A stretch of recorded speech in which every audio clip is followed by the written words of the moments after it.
So here it is, the list of the 12 bad foods that I don't want anyone to look at, let alone eat. Are you ready? By the way, this is the last time that you will like me. Wheat, barley, rye, oats.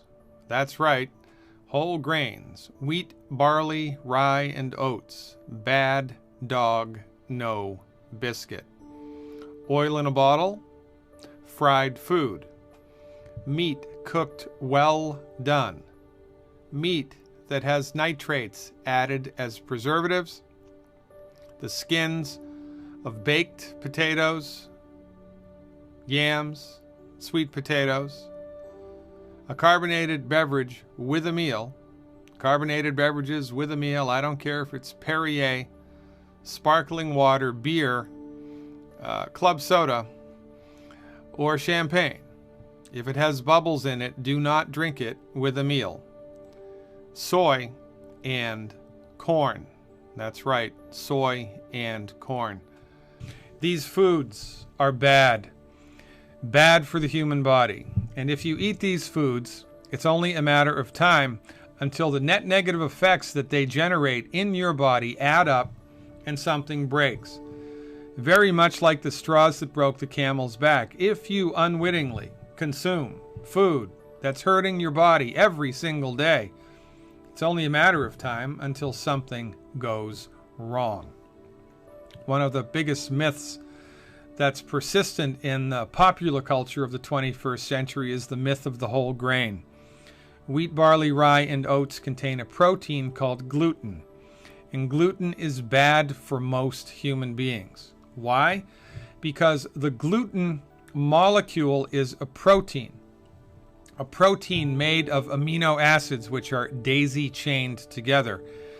And amino acids are essential nutrients. The body needs them, can't make them. Amino acids are essential for health.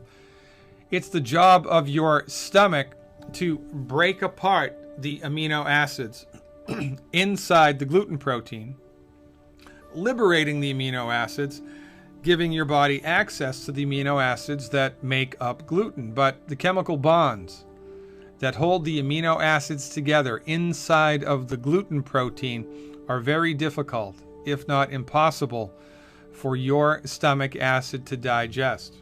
Now, most people have weak stomach acid anyway, and this just compounds, exaggerates the factor.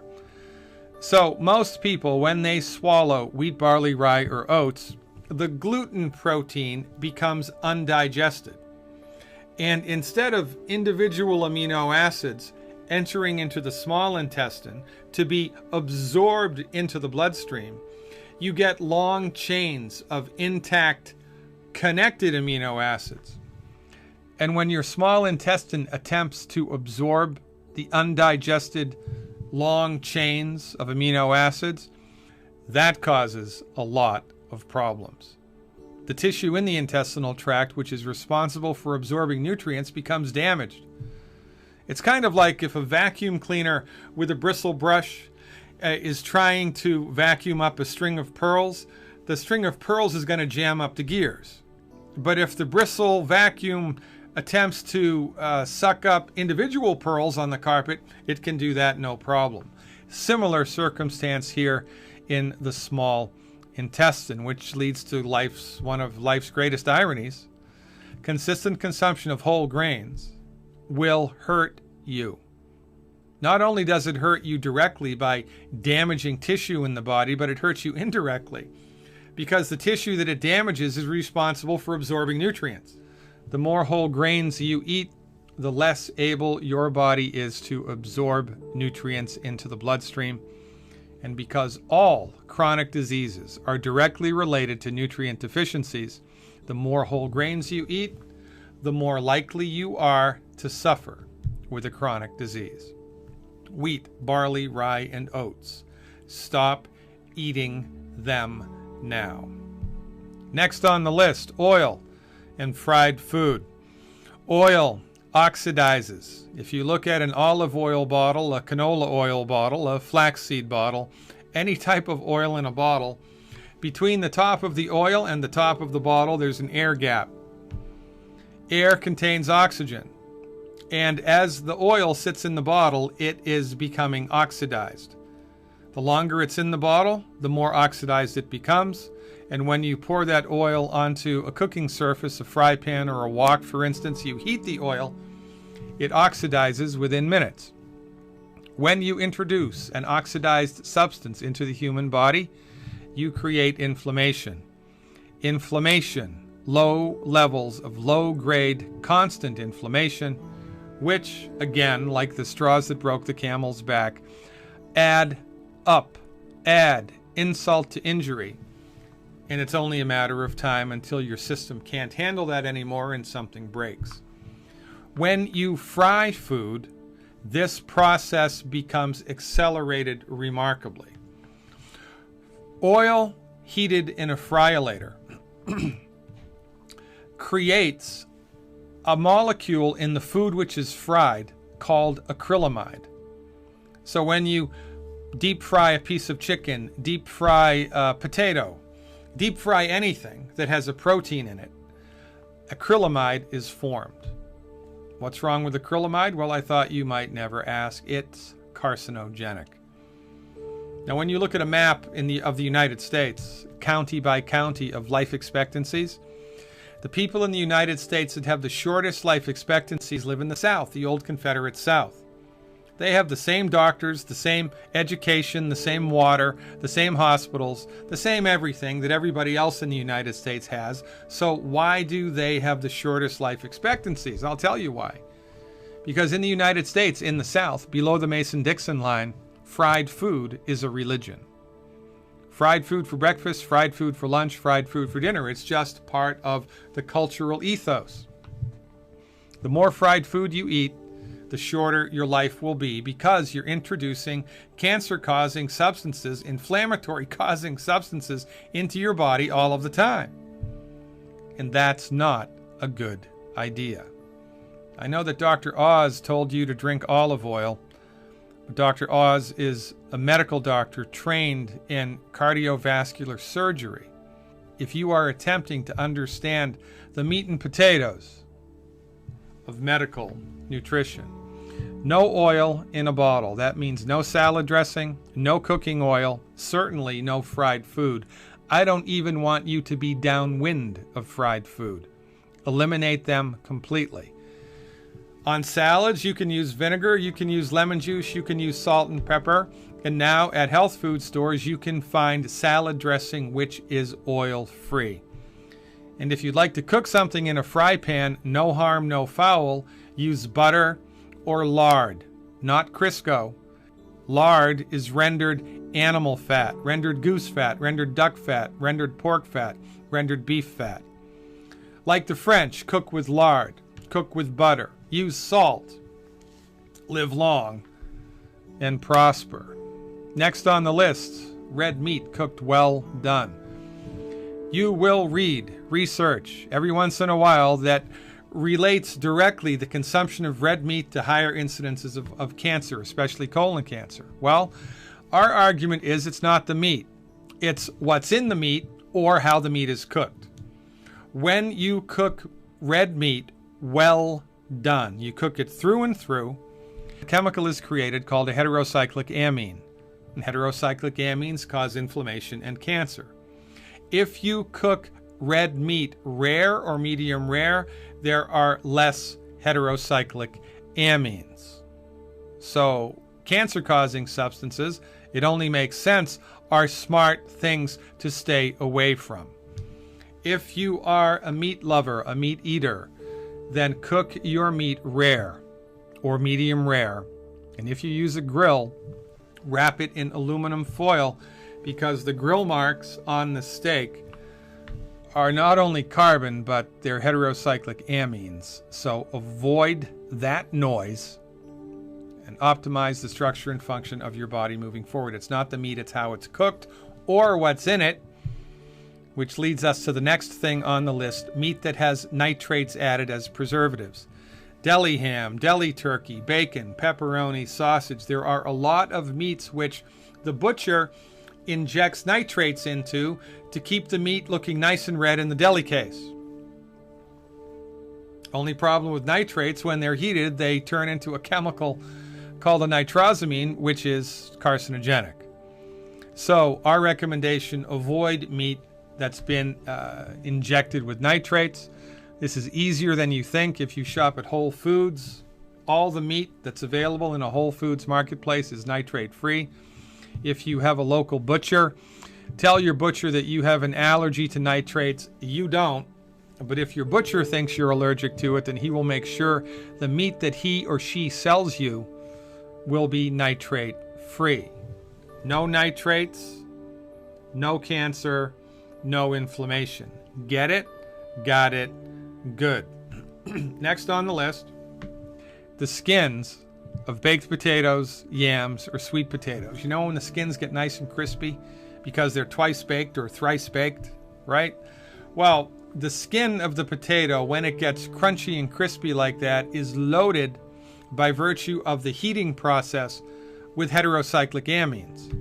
Heterocyclic amines, now you know, cause cancer and inflammation.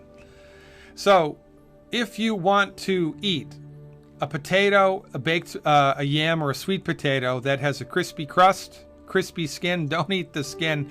You can eat the potato part, but not the skin. If you'd like to eat the skin, then you can boil the potato, yam, or sweet potato, or put them in a crock pot. When the skin is crunchy and crispy, you must not eat it. I mean, if you breathed in asbestos every day, it's only a matter of time until you get mesothelioma, right? If you work in a coal mine without a mask, it's only a matter of time until you get black lung. So stop eating food that's gumming up the works. Stop eating food that's hurting you. And you're going to go a long way towards supporting and promoting your body's ability to fix itself. Carbonated beverage with a meal. Why is that, Dr. Glidden? Well, the bubbles in your carbonated beverage. By the way, I don't care if it's beer, champagne, soda water, Perrier, sparkling water, ginger ale, soda pop, anything at all that has bubbles in it. The bubbles are carbon dioxide.